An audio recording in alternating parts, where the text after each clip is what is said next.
kalian tahu, motor induksi satu fasa adalah motor induksi di mana kita memakainya itu dalam kehidupan sehari-hari, seperti pompa air, kemudian mesin cuci, dan sebagainya. Nah, untuk praktikum kali ini kita akan menggunakan motor induksi satu fasa. Nah, di mana prinsip kerjanya motor induksi satu fasa itu adalah berdasarkan prinsip kerja gaya Lorentz, di mana nantinya si gaya Lorentz ini akan timbul akibat dari adanya arus dari stator dan juga rotor. Baik, langsung saja saya akan menjelaskan komponen-komponen apa saja yang digunakan pada bab 2 ini. Nah, bisa kalian lihat yang pertama ada power base supply. Kemudian kita akan menggunakan motor induksi satu fasa, di mana yang kita gunakan adalah single fase kapasitor plant AC mesin. Kemudian yang kita gunakan adalah AC satu fase adjustable atau sebagai powernya. Kemudian kita akan menggunakan main switch. Nah, main switch ini berfungsi sebagai saklar. Jadi untuk menyalakan motor itu kita akan menggunakan main switch. Kemudian yang terakhir adalah safety connecting switch. Selanjutnya adalah kita akan langsung melakukan percobaan dari bab 2. Nah, di bab 2 ini kita ada 2 percobaan. Yang pertama kita akan menentukan karakteristik start motor induksi satu fasa. Kemudian yang kedua adalah kita akan menentukan bagaimana arah putaran dari motor induksi satu fasa.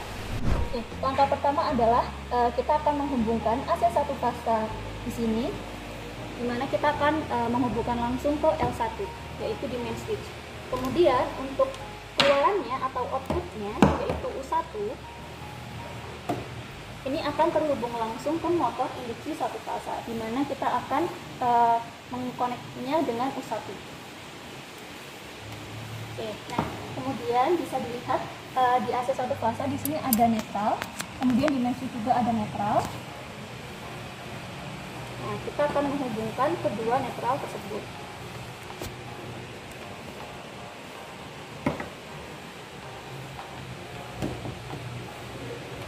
Nah, setelah dihubungkan dengan input netral di main switch, kemudian keluaran dari netral di sini akan kita hubungkan langsung dengan motor induksi satu fasa, yaitu di bagian U2. Baik, untuk rangkaian awal sudah selesai, kemudian kita akan menyalakan untuk power supply-nya. Oke, baik, yang kedua adalah kita akan menyalakan AC satu fasa. Kemudian kita on-kan. Nah, di mana kita akan menyeting ini sebesar 150 volt. Nah, setelah disetting, kemudian kita akan menyalakan main switch. Baik. Nah, bisa kalian tahu bahwa motor induksi satu fasa ini tidak bisa bergerak dengan sendirinya. Maka motor induksi satu fasa ini bisa bergerak saat kita beri bantuan tangan. Nah, bisa terlihat di sini motor bisa bergerak. Baik, untuk langkah selanjutnya adalah kita menambahkan belitan tambahan pada motor induksi satu fasa. Nah, bisa dilihat di sini kan U1 sudah terhubung langsung dengan main switch, begitupun dengan U2. Nah, kemudian kita akan menyambungkan U1 dan U2. Nah, U1 ini nanti kita akan sambungkan dengan Z1. Kemudian untuk U2 kita akan sambungkan dengan C2. Yang terakhir adalah kita akan menghubungkan antara C1 dengan Z2.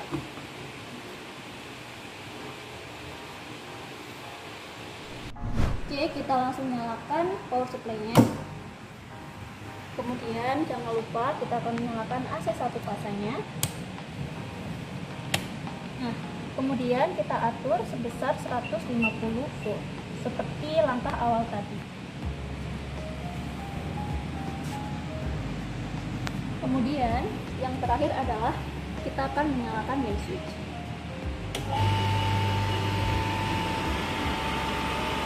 Baik, seperti yang terlihat di sini motor induksi satu fasa bisa berputar dengan sendirinya. Jadi untuk kesimpulannya adalah di mana motor induksi satu fasa ini sebenarnya tidak bisa berputar dengan sendirinya. Nah, bagaimana cara agar motor induksi satu fasa ini bergerak dengan sendirinya? Yaitu kita menggunakan beberapa cara. Yaitu yang pertama adalah dengan penambahan kapasitor start. Kemudian yang kedua adalah penambahan belitan tambahan. Nah, penambahan belitan tambahan itu bisa terlihat di layar. Yaitu kita dengan menambahkan belitan pada motor induksi satu fasa. Kemudian yang terakhir, kita bisa menggunakan motor induksi satu fasa berjenis kutub belah atau split pole. Baik, untuk percobaan kedua, kita akan menentukan arah putaran motor induksi satu fasa. Oke, baik, kita langsung aja menyalakan power supply-nya.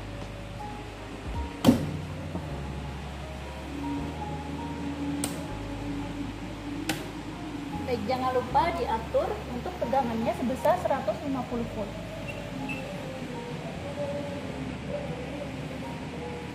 Oke, untuk menyalakan motor induksi satu fasanya, kita akan menyalakan main switch-nya.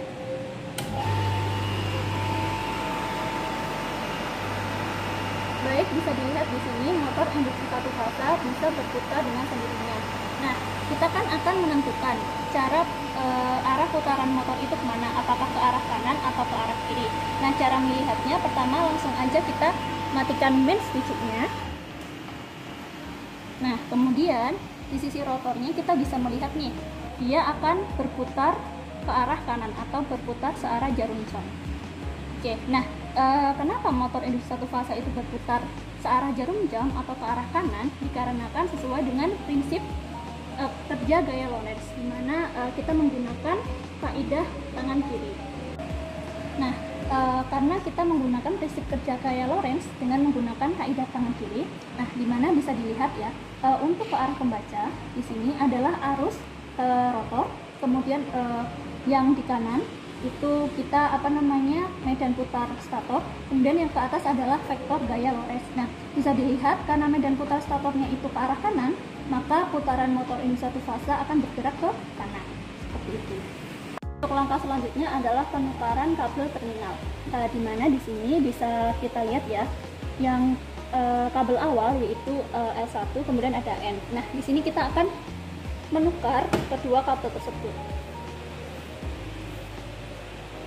Nah, saat ditukar kabel terminalnya, kita nanti bisa melihat apakah arah putaran motor induksi satu fasa akan berubah atau tidak.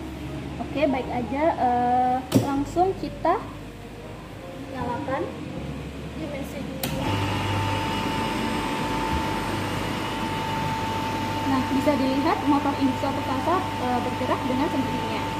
Kemudian kita akan off-kan main switch agar mengetahui arah putaran motor induksi satu fasa. Oke, arah putaran motor induksi satu fasa tetap sama, yaitu ke arah kanan. Putaran motor induksi satu fasa akan tetap sama, yaitu ke arah kanan, dikarenakan walaupun kita tukar kabel terminalnya, dia tidak akan merubah apapun. Karena di sini kita kan menggunakan motor induksi satu fasa, di mana yang kita gunakan hanya satu fasa.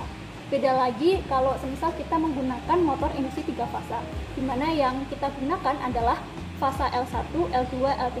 Nah, saat ditukar ketiganya, maka akan merubah arah putaran motor induksi. Tapi karena kita hanya menggunakan satu fasa saja, maka tidak akan merubah apapun. Nah, untuk percobaan terakhir adalah kita akan menukar belitan tambahan. Nah, di sini bisa dilihat ya, yang awal tadi belitan U1 itu dihubungkan langsung dengan Z1. Kemudian belitan C1 dihubungkan langsung dengan Z2. Kemudian yang U2 kita hubungkan langsung dengan Z2. Nah, di sini kita akan menukar antara kabel belitan tambahan dan juga utamanya. Di mana U1 ini kita akan menghubungkan dengan Z2. Kemudian untuk C1 kita akan menghubungkan dengan Z1.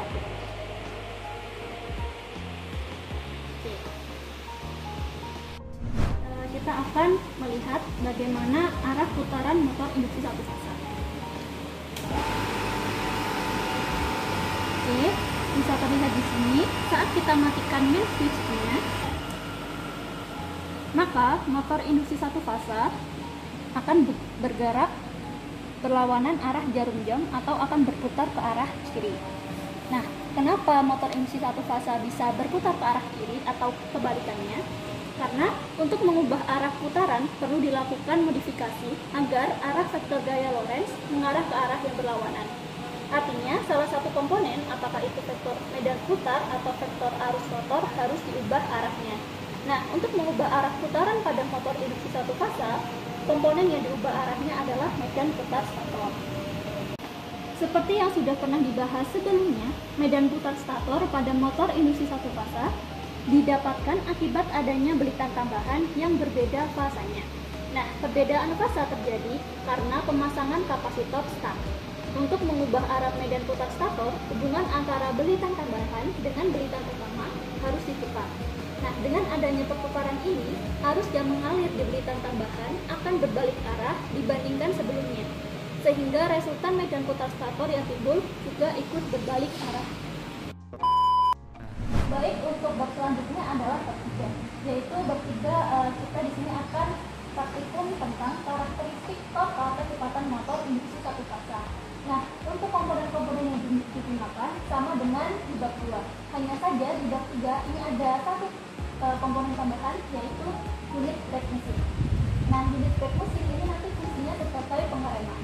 Nah, tujuan dari percobaan ini adalah kita akan menentukan hubungan antara pengereman dengan kecepatan putar motor. Nah, untuk di bab 3 ini nanti ada dua percobaan, yaitu yang pertama adalah tanpa belitan tambahan dan kapasitor, kemudian yang kedua adalah hubungan antara total kecepatan putar motor saat dengan belitan tambahan dan kapasitor.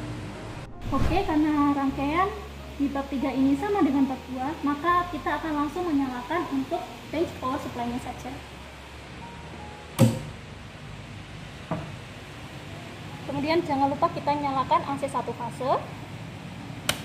Nah, di sini berbeda dengan bab 2, di mana di sini AC voltmeternya kita atur sebesar 200 volt.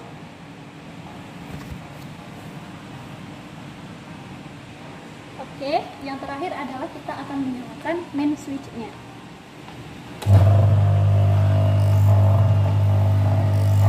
Oke, baik, motor induksi satu fasa bisa bergerak dengan sendirinya, di mana motor induksi satu fasa ini akan dikoppel dengan unit brake mesin. Oke, langsung saja kita menentukan berapa besar kecepatan putar motor induksi satu fasa.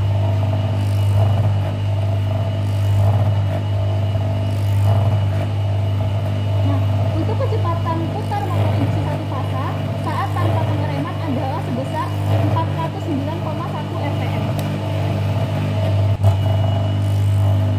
Nah, tadi kan untuk kecepatan putar motor induksi satu fasa saat tanpa pengereman sebesar 405, sekian rpm.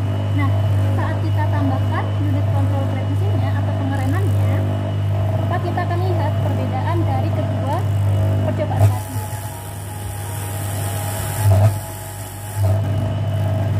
Oke, baik. Saat kita atur pengeremannya sebesar 0,1 mm, maka langsung aja kita lihat dengan menggunakan pengereman, bisa kita tahu kecepatan dari putar motor induksi satu fasanya adalah sebesar 186 rpm. Nah, sebelumnya kita memakai tambahan belitan tambahan dan juga kapasitor. Nah, untuk percobaan selanjutnya adalah tanpa belitan tambahan dan kapasitor.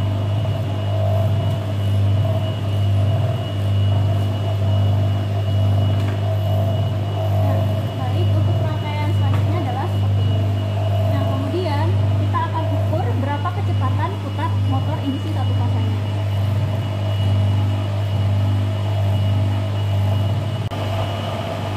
Kesimpulan dari bab kita ini adalah hubungan antara total kecepatan putar motor induksi satu fasa saat menggunakan belitan tambahan dan kapasitor dan saat tanpa menggunakan belitan tambahan dan kapasitor. Maka bisa kita simpulkan bahwa kecepatan putar motor induksi satu fasa saat tanpa menggunakan belitan tambahan dan kapasitor, kecepatannya cenderung lebih rendah dibandingkan dengan menggunakan belitan tambahan dan kapasitor. Baik, karena ada sedikit error pada bagian unit kontrol brake mesin, di mana di sini bisa dilihat ya untuk kabelnya agak sedikit longgar. Maka dari itu untuk data hasil percobaan masing-masing asisten akan memberikan data hasil percobaannya. Baik, untuk percobaan selanjutnya di bab 5 adalah generator DC pemuatan terpisah berbeban, di mana pada kali ini komponennya ada tambahan, yaitu single fase load. Langkah awal adalah kita harus menghubungkan untuk AC 3 fasa L1 dihubungkan dengan main switch dengan fasa L1 juga.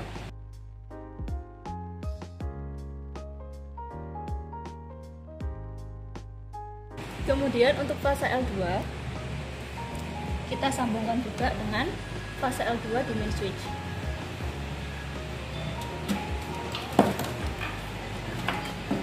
Kemudian fase L3 di AC 3 fase juga dihubungkan langsung dengan L3 di main switch. Nah, kemudian untuk keluaran dari L1 main switch yaitu U1, kita hubungkan langsung dengan motor yaitu trifasa squirrel cage AC mesin. Nah, kita hubungkan langsung dengan fasa di W1. Untuk keluaran U2 kita hubungkan dengan fasa V1. Kemudian untuk keluaran dari U3 kita hubungkan dengan U1.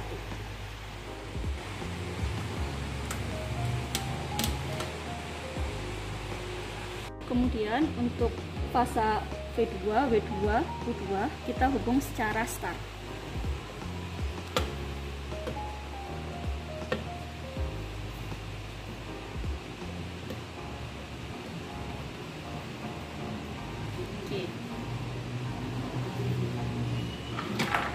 Kemudian untuk langkah selanjutnya adalah kita menghubungkan dari AC1 fasa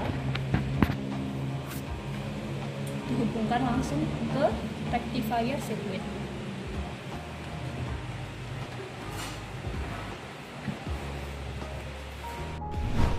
Baik, kemudian untuk di sisi netral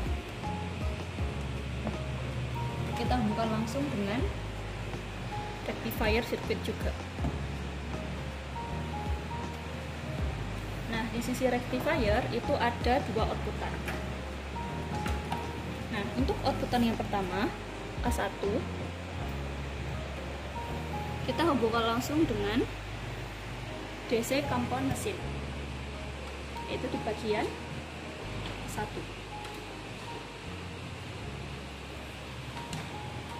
Kemudian untuk keluaran dari rectifier circuit yang kedua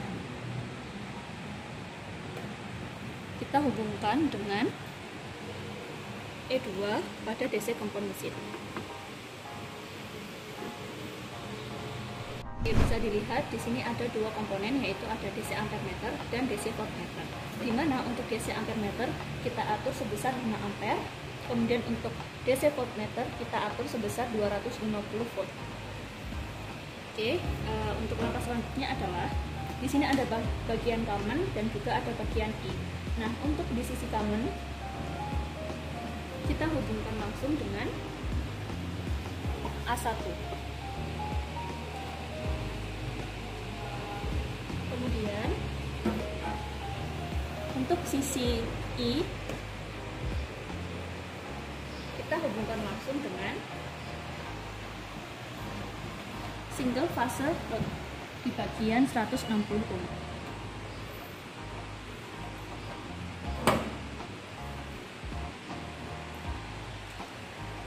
Untuk di DC voltmeter pada bagian common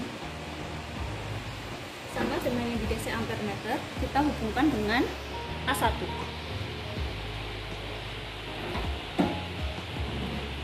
Kemudian untuk sisi volt kita hubungkan dengan A2 pada DC compound mesin.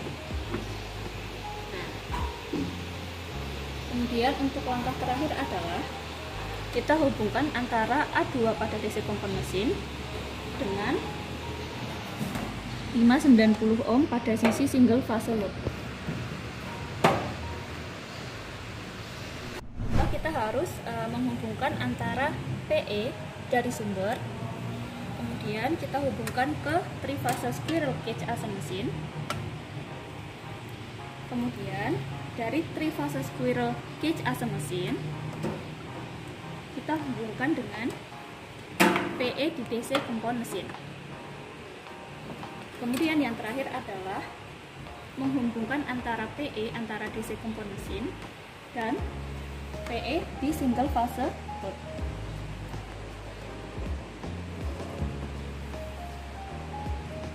langsung aja kita akan menyalakan untuk power bank supply-nya. Kemudian untuk langkah selanjutnya adalah AC 3 fase kita nyalakan. Kemudian di sini ada tombol, yaitu ada 1 dan 2. Nah, 1 ini dimaksudkan adalah 220 volt line to line, kemudian yang 2 adalah 380 volt line to line. Nah, di sini kita atur sebesar 220 volt sehingga kita harus menekannya di angka 1. Kemudian jangan lupa pada sisi AC 1 fasenya kita nyalakan juga.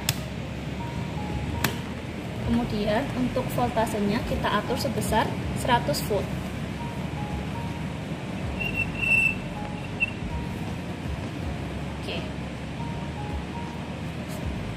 Oke. Kemudian untuk langkah terakhir adalah untuk menjalankan kedua mesin ini, kita akan menyalakan main switch-nya.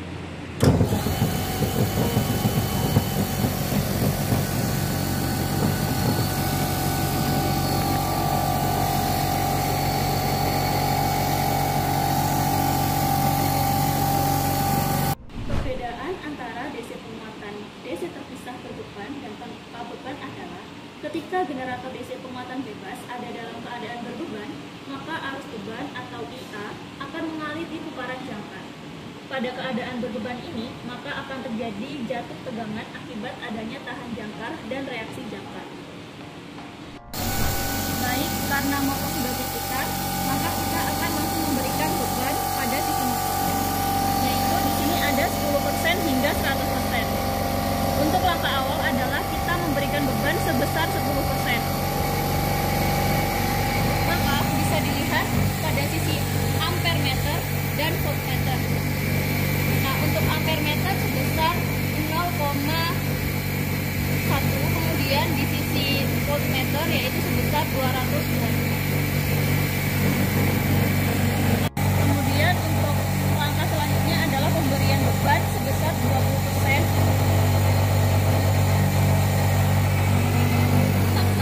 Dilihat untuk DC ampere meter atau besar arusnya akan menurun daripada yang pertama. Kemudian untuk pemberian beban sebesar 30%, maka bisa dilihat untuk nilai arus dari DC ampere meter juga akan menurun. Kemudian untuk nilai DC voltmeter akan naik. Untuk kesimpulan di bab 5, di mana adalah generator DC penguatan terpisah berbeban adalah seperti ini. Jadi semakin besar bebannya diberikan, maka voltasenya akan semakin tinggi. Nah, kemudian saat bebannya juga semakin tinggi kita berikan, maka arusnya akan menjadi rendah. Jadi kesimpulannya adalah beban akan berbanding lurus dengan voltase, kemudian akan berbanding terbalik dengan nilai arus. Nah, untuk data hasil percobaan nanti akan diberikan oleh asisten masing-masing. Baik, selesailah praktikum mesin listrik kali ini. Saya mohon maaf apabila ada kekurangan baik itu salah kata maupun perbuatan. Nah, jangan lupa untuk like dan komen video ini. Kemudian jangan lupa juga